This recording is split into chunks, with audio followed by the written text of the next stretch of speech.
Hello harmonica community, I would like to make a video today about my favorite jazz LPs. I have been into vinyls for 4 or 5 months and here are the records that I'm listening to the most these days. I have found most of them at record shops in New York and New Jersey. But first I wanted to tell you a bit about my journey with vinyls. So I started listening to jazz in the 90s, most often on CDs and cassettes. I would go to my local library and borrow 4 or 5 CDs a week. Sometimes when I had money, I would take the train to Paris and spend the afternoon checking out CDs at music stores, such as La Fnac or Paris Jazz Corner. At some point, peer-to-peer arrived in early 2000s, then streaming, and I stopped buying CDs completely. From then, I will listen to music live at the jazz club in New York, or when I was performing with my bands, or through my phone with a headphone or a crappy Bluetooth speaker. So listening to live music is incredible, but you can go back in time and be in 1962 at the Vanguard. It's important to know your classic, your jazz classic. It's the only way to improve, to make progress as a jazz musician. Gradually I started to listen less jazz because checking music on the phone is not a great experience. There's always someone calling you, texting you, and you're not focusing anymore on the music. You are doing something else with your phone. And also, if you're using a streaming service, you don't know the lineup, who's playing on the record, where it was recorded. So you can learn about the history of the musicians, the session through a photo, and the liner notes, of course. So personally, vinyl made me fall in love again with listening to music because it forced me to slow down and get deeper.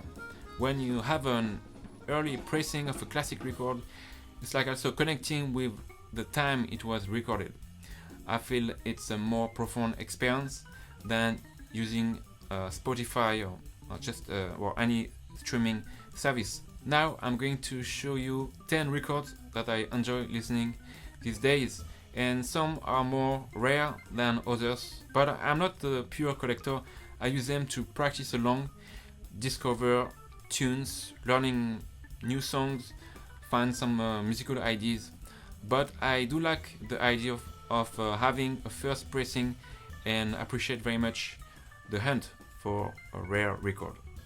So number 10, Stimulants, Man Bites Harmonica. This is the harmonica baritone sax quintet with Pepper Adams, Kenny Drew, Wilbur Ware, and Art Taylor. So every jazz harmonica player knows about this record. This is a first pressing on Riverside, and it's one of my favorite Stimulants recording. He plays some great jazz tunes and standards. He has a couple of composition originals, and I love the sound of the baritone and chromatic harmonica. Of course, they have like their own range, and the blend is totally beautiful, and it's a great record, super swinging. So yes, this is a must-have. Coming on number 9, Bud Powell, jazz giant on the Norgran label. Bud Powell is playing his originals, Celia, Strictly Confidential, Keep Loving You, and a lot of standards. It's just an incredible record. I love it. I love to practice along it.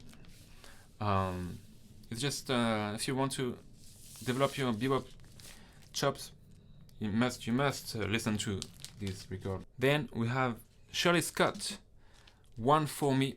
This is an organ trio with Harold Vick on tenor sax. It has such a beautiful tone and a very soulful playing. He reminds me of Stacy Dillard, who is incredible tenor sax here in New York. And we have Billie Higgins on drums.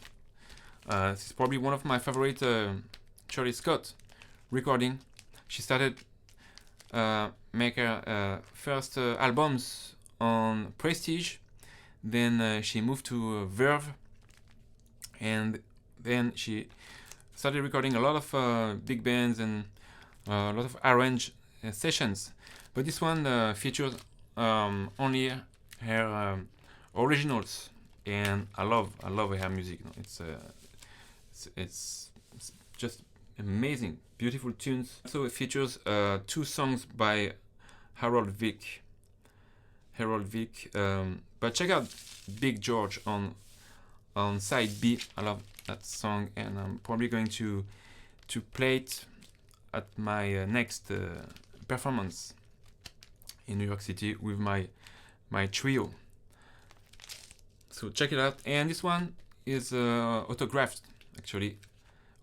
by Shirley Scott. Yeah, so it's a new acquisition.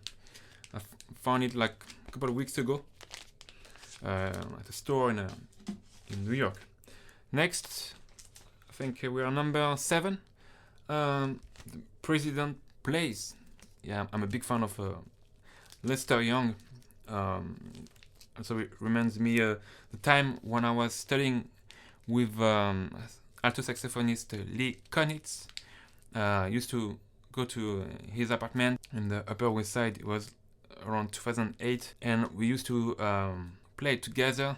Sometimes he would play some funny chords on the piano, triads. I will have to improvise, using my ears, and also we will sing and play Lester Young solos. It's definitely a big influence on me. And so yeah, check it out. Number 6, Charlie Parker, of course.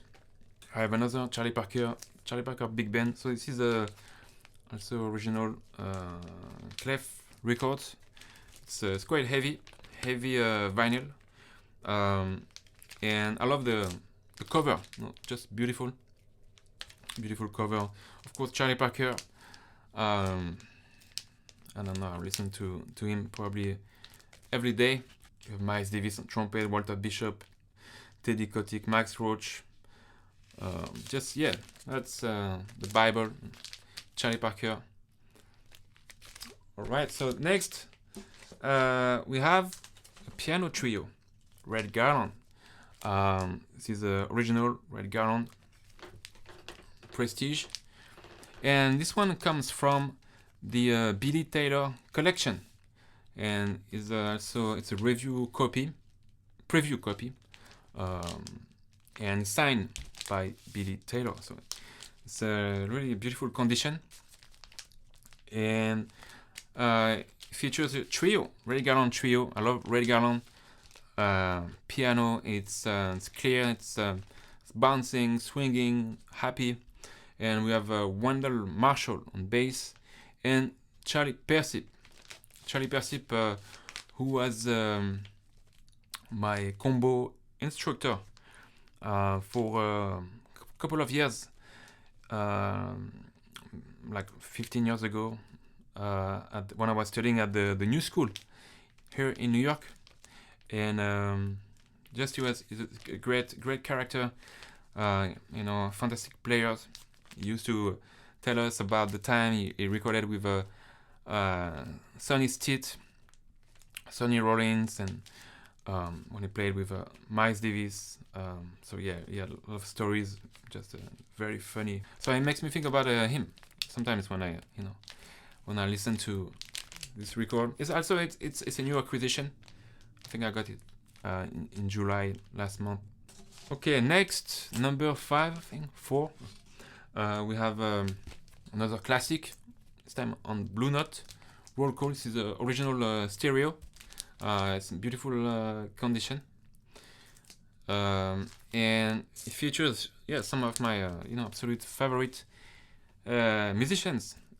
Hank Mobley, just perfect lines, swinging, amazing tone, sound, always some great tunes. So it's so strong, solid player, and what an incredible lineup. I think everybody knows about this one. It's just a must-have. Moitan Kelly, Paul Chambers, Freddie Hubbard, Art Blakey. So yeah, this one also I got it actually 2 weeks ago. After that, number 4, we have vocal jazz album, Shirley Horn, Traveling Light, and this one I found it on the shore. I think when I was vacation this summer. We went to, I think, probably Belmar or Asbury, and it was just at a record shop there near the beach. It was there, and I couldn't pass on it. One of my favorite singer.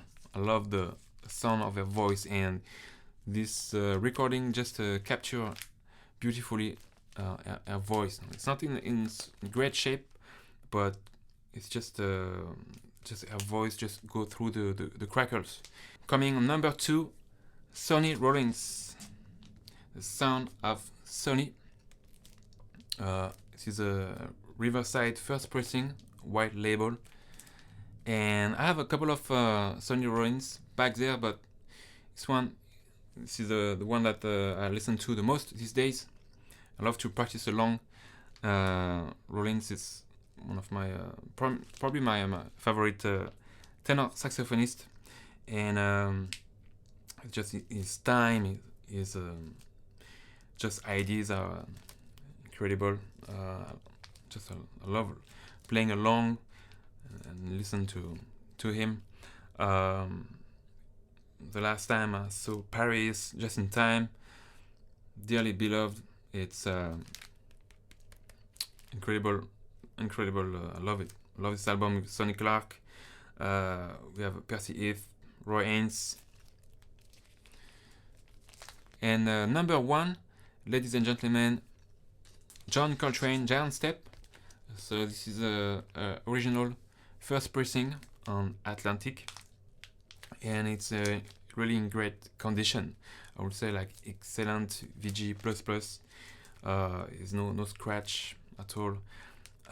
Just the cover, you can see it's like slightly some maybe had some water damage at some point.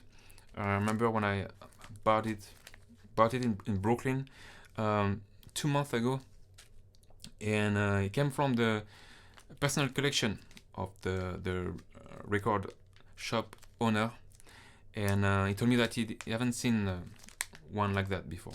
It's in such a good shape, so I trust him. Yes, it sounds really amazing. Like when I have that in my hand, I feel like I'm connected to the history, and it's also one of the first CD that I bought was Giant Step when I was 14, 15. I remember I was in Brittany, and I didn't know anything about jazz. I was a blues harmonica player at that time. I was learning how to play the blues on the diatonic harmonica, and but I was curious about other type of music, and I really wanted also to play jazz on my diatonic harmonica. So Giant Step, I'm going to play it right after the video.